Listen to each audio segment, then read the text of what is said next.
এটা আপনার 1 ঘন্টায় 1 একর জমি, মনে করেন 20 মিনিটে 1 বিঘা।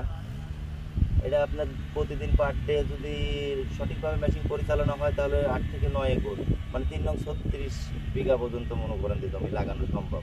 আচ্ছা, যদি সঠিকভাবে মেশিন চলাফেরা মানে পরিচালনা হয় আর কি, চারা সঠিকভাবে গাড়ি পর্যন্ত পৌঁছাতে হবে বেডের থেকে, তাহলে পরে এটা মনে করেন যে এই পর্যায়ে আসবে।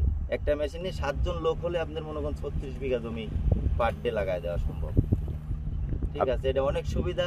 আর 36 বিঘা জমি লাগাতে লাগলে পরে আপনি পারে করে যদি 15 জন ধরেন, তাহলে এবার হিসাব করেন যে 1 করে 15 জন হলে পরে 8 করে 8 কতজন শ্রমিক প্রয়োজন হচ্ছে, সেই শ্রমিক যোগ দিয়ে যতটা হিসাব করেন তো সেই সুবিধাটা আমরা মেশিনের দ্বারা ভোগ করি।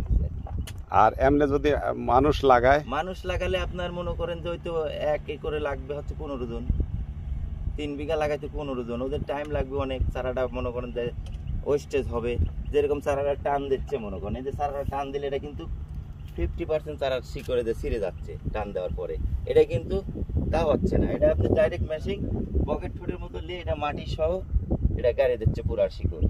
ঠিক আছে, যার জন্য এটা ফলন বেশি, এটা আপনি সোপাবে বেশি। যদি মনে করেন এইটা আমি 2টা চারা দিয়ে রোপণ করব, তাও এই প্রযুক্তি আছে, এটা সম্ভব।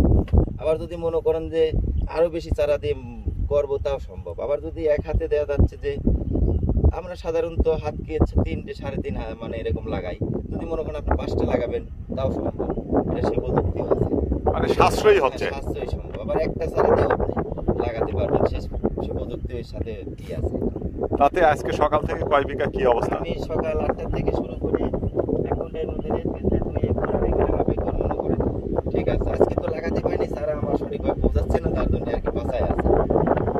সম্ভব কিরকম? অবশ্যই যদি সারা সঠিকভাবে পৌঁছায় দেয়, হ্যাঁ, সারাদিনে আপনি 9 একর 8-9 একর লাগানো সম্ভব। ঠিক আছে।